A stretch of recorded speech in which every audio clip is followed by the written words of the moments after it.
고린도 교회를 향한 권면과 마지막 인사, 그런 제목으로 하나님 말씀 나눌 때 축복의 귀한 시간 되어지기를 소망합니다. 고린도 교회는 참 유명한 교회였습니다. 말도 많고 탈도 많고, 사도 바울에게는 어떤 면으로 보면 아픈 손가락 같은 그런 교회였습니다. 문제도 많고 갈등도 많았지만, 그러나 여전히 바울은 고린도 교회를 사랑하고 고린도 교회를 축복하고 그렇게 하고 있는 것을 성경은 우리에게 보여주고 있습니다. 제가 이번에 7주간에 걸쳐서 그 계시록의 7교회들을 쭉 살펴보았지 않습니까?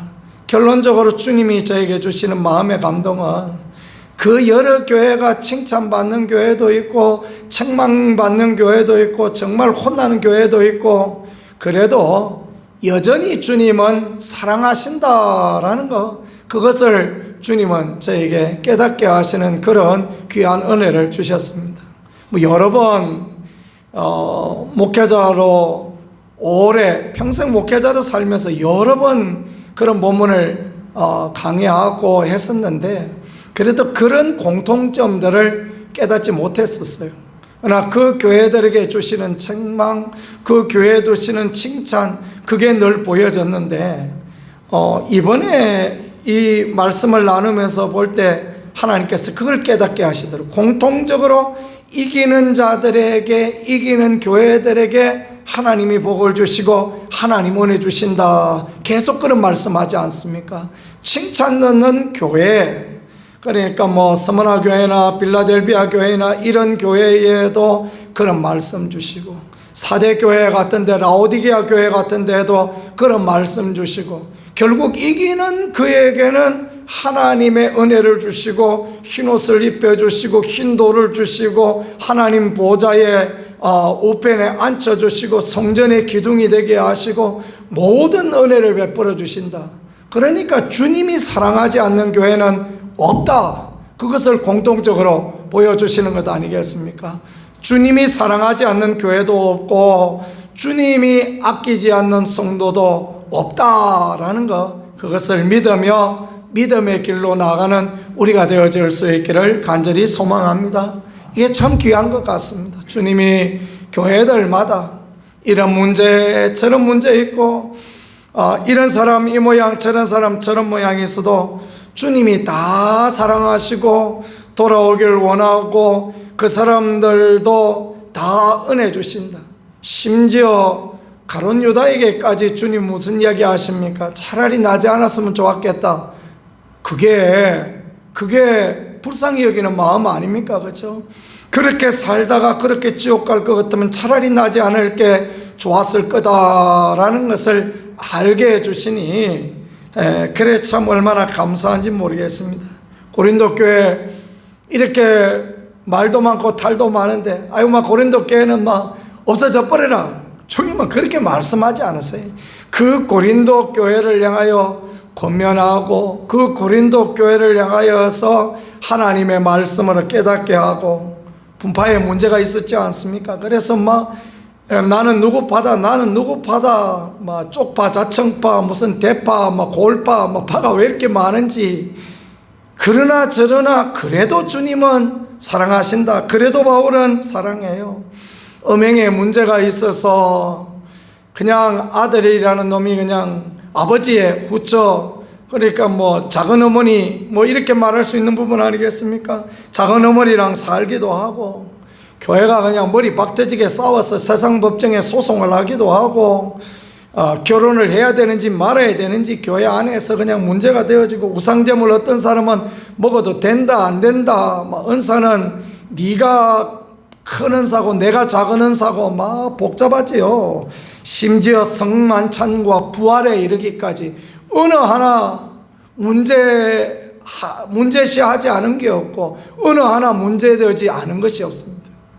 근데 여전히 사도 바울은요, 이 옆구리 가시 같은 교회, 그러나 예수 그리스도의 교회요, 그 교회야말로 하나님의 사랑받는 교회, 그래도 여전히 하나님의 사랑받는 교회다라는 것, 그걸 그렇게 가르쳐 주시면서 권면하고 있는 것 같습니다. 13절에 깨어 믿음에 굳게 서서 남자답게 강건하라. 헬라어 원문으로 보면요, 다섯 가지 명령어로 나누어져 있습니다. 깨어라, 이게 첫 번째 명령입니다. 고린도 교회를 향하여서 깨어 있으라, 그렇게 권면합니다. 오늘을 살아가는 우리 교회들에게도 주님이 주시는 말씀은 깨어 있으라, 이런 말씀인 것 같습니다. 깨어 있다라는 것은 뭘 의미하는 것이겠습니까? 파수꾼이 잠들어 있어 버리면 적군이 와서 몰래 와서 텀다 버리고 그런 거 아니겠습니까? 난공불락의 성일수록 점령 무너지려면 쉽게 무너지고 그런 거죠. 예루살렘은 1000년 동안 무너지지 않는 그런 도시였는데 하나님이 다윗에게 지혜를 주시니까 예루살렘 성 안에 있는 사람들이 물을 길러 오는 길이 있는데 그 길을 알아내가지고 그 길을 타고 올라가서 그래서 이기게 하시죠. 카락성에 가보니까 사면이 아찔한 절벽입니다. 위에서 보면 막 저 떨어지면 뼈도 못 추리겠다 싶은 그런 곳입니다. 그런데 말입니다, 그 십자군들이 가서 어떻게 그 카락성을 점령했냐 하니까 미인계를 쓴 거예요. 이쁜 여인들을 데리고 가가지고 그 군사들에게 술을 먹여주고 그러면서 비밀 통로, 비밀이 이제 시장바 올라가는 비밀 통로, 그런 거 이제 알아가지고 밤에 몰래 쳐들어가서 카락성, 모압의 수도 카락성이 멸망당하고 그렇게 되어졌죠. 그런 것처럼 깨어서 있지 않으면 결국은 마귀의 밥이 되어지고 적군에게 빼앗기고 점령당하고 그와 같이 되어진다라는 것, 그걸 말씀해주고 가르쳐주고 있는 것입니다. 내가 오늘 살아가는 것이 잘하고 있는 것인가, 가슴에 손을 얹어보고 내가 오늘 믿음 생활 이렇게 해도 되는 것인가 되돌이켜보고 우리는 오늘 이대로 좋은가라는 것들을 생각하며 간절한 목마름으로, 우리가 타는 목마름으로 주님 앞에 나아가는 그런 모습들, 그게 하나님 앞에 귀함임을 생각하고 늘 깨어있을 수 있는, 늘 주의 은혜를 구할 수 있는 우리가 되어질 수 있기를 간절히 소망합니다. 딸아이가 그런 이야기를 해요. 서울서 이렇게 생활을 하면서 처음 몇 달 동안 한 교회를 이렇게 나가게 되어졌는데 차 타고 1시간 반을 가야 되니 너무너무 힘들어서 못 가게 되어졌대요. 그래서 가까운 교회를 전전하고 그렇게 했었다는 것입니다. 근데 자꾸 주님께서 그래도 또 그 교회에 대한 마음을 허락해 주셔서 젊은이들 모이는 간절한 열망이 있는 교회로 다시 이제 돌아가게 이렇게 되어졌는가 봐요. 가보니까 다 고대로예요. 그 철야기도에 나와서 기도하는 사람 고대로이고, 그리고 찬양 인도하는 사람 고대로이고, 목사님도 고대로이고, 뭐 성도들도 많이 달라지지 않고 그대로 있다는 겁니다. 뭐 1년 만에 뭐 얼마나 달라졌겠습니까? 그런데 교회 안에 영적인 분위기가 너무너무 달라져 있는 것 같아요. 왠지 모를 하나님의 거룩한 임재가 있고 막 뜨거운 열정이 있고, 뭐 이전에도 그렇지만 더 강력한 임재가 있는 그런 것들을 경험했다라는 그런 이야기를 해요. 그래서 왜 그러느냐 물어봤더니 그 교회가 지난 1년 동안 계속해서 회개 운동을 했다는 것입니다. 계속 하나님 앞에 회개하고 계속 하나님 앞에 돌아보고 부르짖고, 교회가 외형은 달라진 것도 없고 별로 많이 성장한 것 같지 않지만은 그저 사람 몇 늘어난 것밖에 없는 것 같지만은 영적으로 깨어있는 교회가 되어지니까 정말 예배 가운데 하나님의 살아계시는 은혜가 있더라. 그래서 너무너무 좋더라. 그 말을 하면서 딸아이가 하는 이야기가, 아빠 이제 내년 3월 달 되면 이사 가야 되는데 교회 옆으로 이사 가야 되나? 그런 얘기를 하더라고요. 참 그 얘기를 들으면서 얼마나 그렇게 감사한지 모르겠습니다. 그렇습니다. 우리가 하나님 앞에 깨어있고 우리 자신을 돌아볼 수 있는 거 얼마나 귀합니까? 그 다음에 두 번째는요, 보면은 믿음에 굳게 서라라는 것입니다. 믿음에 굳게 서라. 딴 데 굳게 서는 것이 아니라 믿음 위에 굳게 서서 흔들리지 않는 그런 자리로 나가라라는 것을 그렇게 권면합니다. 뿌리 깊은 나무는 어떻습니까? 바람에 흔들려도 뽑혀지지 않죠. 뿌리가 약하면 덩치가 커도 흔들리고 뽑히고 그렇게 되어질 수밖에 없는 것입니다. 그런 것처럼 믿음에 굳게 서 있으면, 믿음 안에 굳게 서 있으면 시련이 있고 환난이 있고 어려움이 있어도 그래도 다시 주님 앞에, 주님의 은혜 앞에 돌아갈 수 있는 그런 부분이 되어지는 것입니다. 믿음에 굳게 서는 것은 믿음의 말을 하는 것입니다. 믿음의 고백을 하나님 앞에 올려드리는 거예요.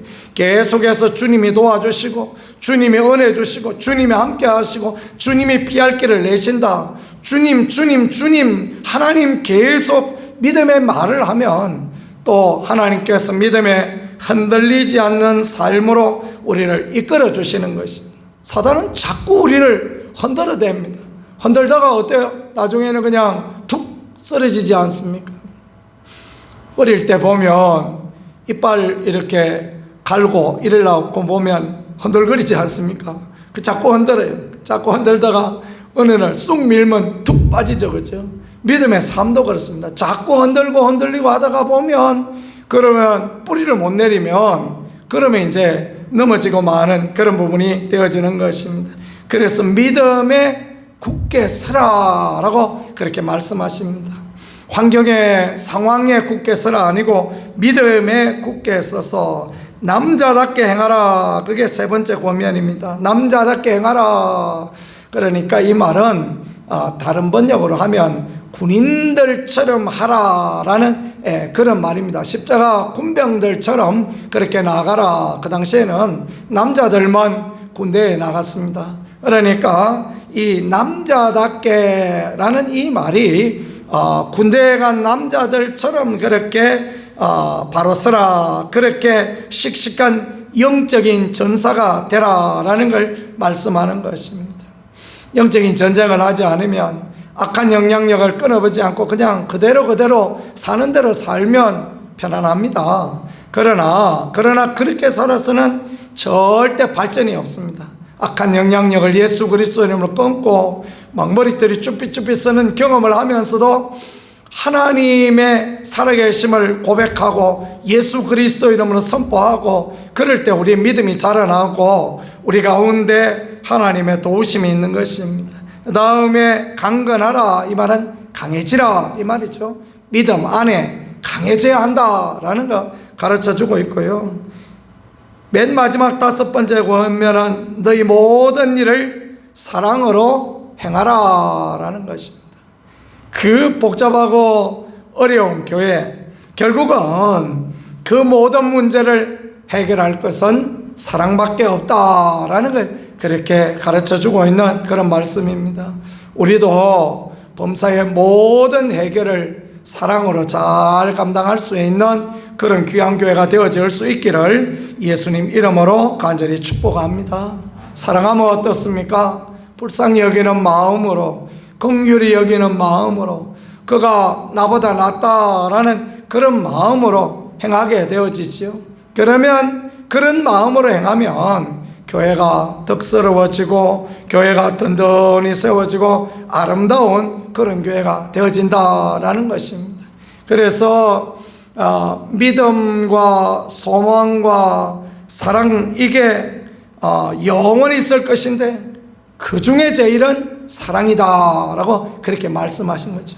믿음도 중요하고 소망도 중요하지만은 이 사랑이야말로 가장 중요한, 정말 모든 갈등과 모든 그 분열을 싸매고 하나 되어질 수 있는 가장 중요한 무기가 사랑이다. 그것을 주님이 우리에게 가르쳐 주고 있는 그런 부분입니다. 그래서 여기서 너희 모든 일을 사랑으로 행하라 말씀하셨듯이 24절에 나의 사랑이 그리스도 예수 안에서 너희 무리와 함께 할지어다 이렇게 말씀했어요. 여기 바울은 이 사랑이라는 표현을 쓰면서 아가페라는 단어를 썼습니다. 하나님의 사랑. 그러니까 바울 안에 있는 아버지의 마음, 바울 안에 있는 부모의 마음, 그 하나님의 마음, 독생자를 우리에게 내어주시기까지 사랑하셨던 하나님의 마음으로 그 사랑으로 그리스도 예수 안에서 너희 무리와 함께 할지어다. 이 말이 무슨 말이겠습니까? 고린도 교회 아무리 문제 많아도, 아무리 갈등 많아도, 어려움 많아도 나는 고린도 교회 너무너무 사랑하고 너무너무 아낀다. 나의 사랑이 고린도 교회 안에 있어서 고린도 교회가 참으로 하나 되어지는 그런 교회 되라라는 것을 그렇게 가르쳐주고 있는 것입니다. 교회 안에 문제들은 결국은 무엇이겠습니까? 결국은 사랑의 부족입니다. 하나님의 사랑, 하나님의 그 은혜가 부족하니까 우리가 이런 갈등과 문제들을 갖게 되어지지요. 자, 이렇게 5가지 권면하고 그 다음에 또 다른 권면하는데, 형제들아 스데바나의 집은 곧 아가야의 첫 열매요 또 성도 섬기기로 작정하는 줄을 너희가 아는지라. 내가 너희를 권하노니 이 같은 사람들과 또 함께 일하며 수고하는 모든 사람에게 순종하라.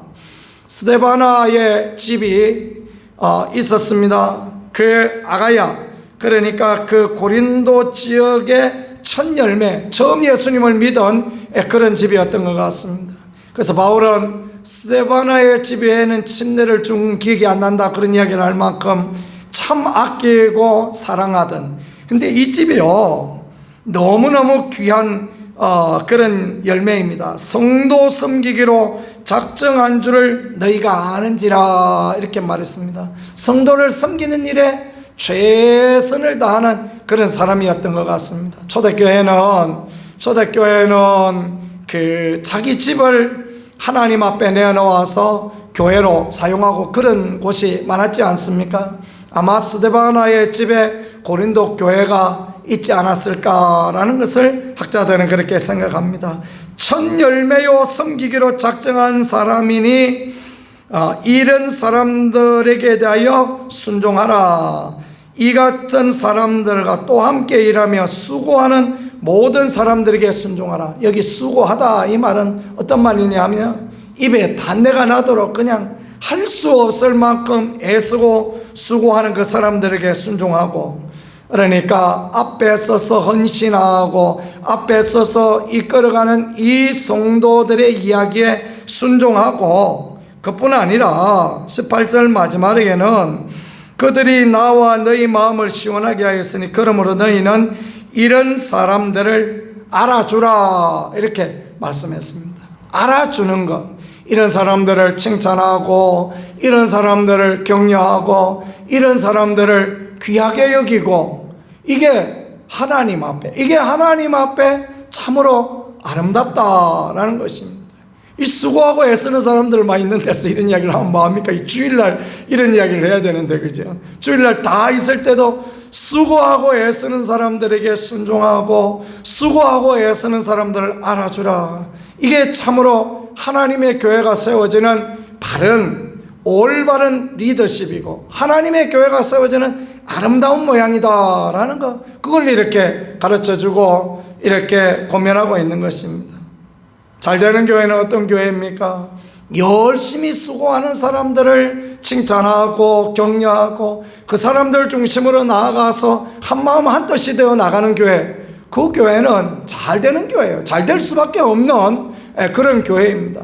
줄다리기에 그냥 영차하고 힘을 함께 쓸 때 못 이기는 경우가 있습니까? 그런데 안 되는 교회는 어떻습니까? 뒤에서 자꾸 꽁시랑 뭐 지가 뭐라고 앞에 서서 그러냐고 꽁시랑 하고 이러니까 이게 힘이 분열되어 보니까 안 되는 거죠.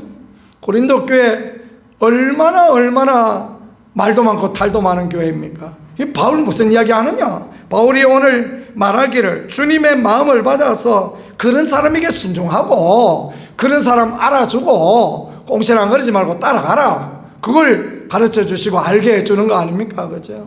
교회는 그렇습니다. 교회는 목사와 또 평신도 리더들을 중심으로 해서 그렇게 교회가 나가는 것입니다. 그리고 교회가 유지되어지고 방향성을 잡고 나갈 때 모두 힘을 합하고 마음이 하나, 뜻이 하나 되어지면 그 교회는 반드시 잘 되어집니다. 그 교회는 반드시 하나님이 은혜해 주시고 하나님이 도와주시는 것입니다. 이런 방향성을 가지고 있는 게 하나님 앞에 귀하다라는 것입니다.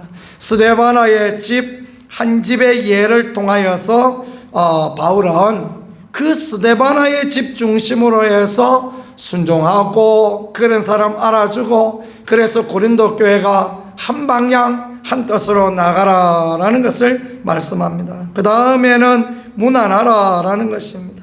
아시아의 교회들이 너에게 무난하고 아굴라와 브리스가의 그 집에 있는 교회가 주 안에서 너에게 간절히 무난하고 모든 형제도 너에게 무난하니 너희는 거룩하게 입맞춤으로 서로 무난하라. 서로 평안을 빌고 서로 축복해 주고 서로 아껴주고 그런 방향성을 가지고 있으라라는 거, 그걸 말씀해 주고 있는 것입니다.